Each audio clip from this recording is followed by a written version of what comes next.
गांव सुनहरीपुर अपनी हरियाली और शांत वातावरण के लिए मशहूर था। लेकिन बरसात के दिनों में इस गांव का रूप कुछ और ही हो जाता था।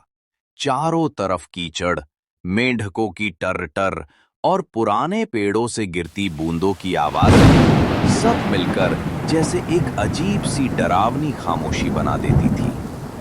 गांव के बीचों बीच एक पुराना कुआं था, जिसे लोग छलावे का कुआं कहते थे। बुजुर्गों का कहना था कि बरसात की रातों में उस कुएं के पास कोई नहीं जाता, क्योंकि वहां एक छलावा रहता है जो किसी इंसान का रूप लेकर उसे अपनी मौत के आगोश में खींच लेता है।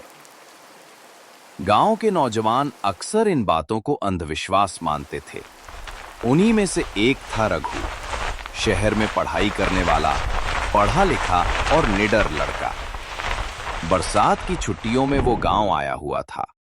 उसने अपने दोस्तों मोहन और राजू से कहा, अरे ये छलावा वलावा कुछ नहीं होता। अगर हिम्मत है तो आज रात चलते हैं उस कुएं के पास, देखते हैं किसमें दम है। और मैं तो पढ़ा लिखा हूँ, इन बातों को नहीं मानता। ये सब कहानियां हैं, ये सच नहीं है। दोस्तों ने पहले तो मना किया, लेकिन रघु की जिद के आगे हार मान ली। रात के करीब 12 बजे चारों दोस्त कुएं की तरफ चल पड़े। बारिश रुक चुकी थी, लेकिन हवा में नमी और सन्नाटा था। दूर कहीं कुत्तों के भौंकने की आवाज आ रही थी। कुएं तक पहुंचने का रास्ता खेतों से होकर जाता था। कीचड़ में उनके पैर धंस रहे थे, पर वे हंसते बतियाते आगे बढ़ते रहे। जैसे ही वे कुएं के पास पहुंचे, एक ठंडी हवा का झोंका आया, जिससे सबके शरीर में सिहरन दौड़ गई।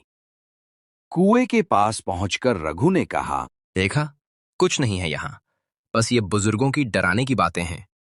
तुम लोग बेकर में डर रहे थे। तभी कुएं से किसी के रोने की आवाज आई, धीमी लेकिन साफ।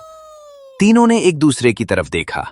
मोहन बोला, शायद कोई औरत फंसी होगी नीचे, हम उसकी हेल्प करनी चाहिए। रघु ने कुएं में देखा। नीचे अंधेरा था, लेकिन हल्की सी परछाई दिखाई दी, एक लड़की की।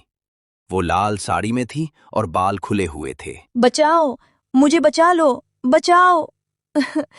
उसकी करुण आवाज सुनकर चंदन ने घबराकर पीछे हटते हुए कहा, मुझे ये सही नहीं लग रहा, चलो यहां से। अरे पागल मत बनो, किसी की जान खतरे में है, मैं रस्सी लेकर आता हूं। इतना कहकर वो पास के पेड़ से बंधी पुरानी रस्सी उठा लाया और कुएं में डाल दी। पकड़ो बहन, ऊपर आ जाओ। कुछ ही क्षणों बाद रस्सी तन गई। धीरे धीरे एक महिला आकृति ऊपर आने लगी।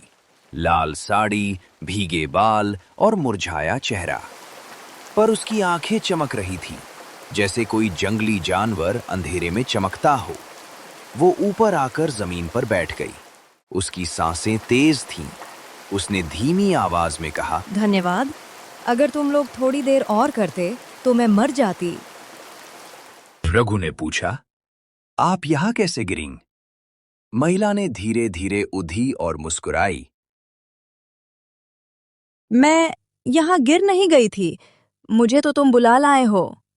अगले ही पल उसकी आंखें लाल हो गईं। उसके बाल हवा में फैल गए और चेहरे की त्वचा जैसे गलने लगी। उसने चंदन का हाथ पकड़ लिया। चंदन चीख उठा, रघु बचाओ! लेकिन उसके शरीर से जैसे सारी जान निकल गई। कुछ ही सेकंड में वो जमीन पर निर्जीव गिर पड़ा। मोहन भागने लगे, पर बारिश फिर से तेज हो गई। हवा में एक डरावनी हंसी गूंजने लगी। भागो जितना भाग सकते हो। रघु ने अपने दोस्त को बचाने की कोशिश की, पर महिला अब उसके सामने खड़ी थी। तुमने मुझे कुएं से निकाला, अब तुम मेरे हो। रघु किसी तरह भागते हुए गांव पहुंचा, भीगा हुआ, कांपता हुआ। सुबह जब गांव वाले पहुंचे तो कुएं के पास चंदन और मोहन और की लाशें पड़ी थीं। उनके चेहरे ऐसे विकृत थे जैसे किसी ने डर से उनकी जान निकाल ली हो। रघु जिंदा तो था, लेकिन उसके होश उड़ चुके थे। वो बस एक ही बात दोहराता रहा, मैंने उसे खुद बुलाया था, मैंने छलावे को बाहर निकाला। गांव वाले अब भी उस कुएं से दूर रहते हैं। बच्चे बरसात की रातों में दरवाजे बंद करके सो जाते हैं, क्योंकि सबको पता है बरसात में छलावा जागता है।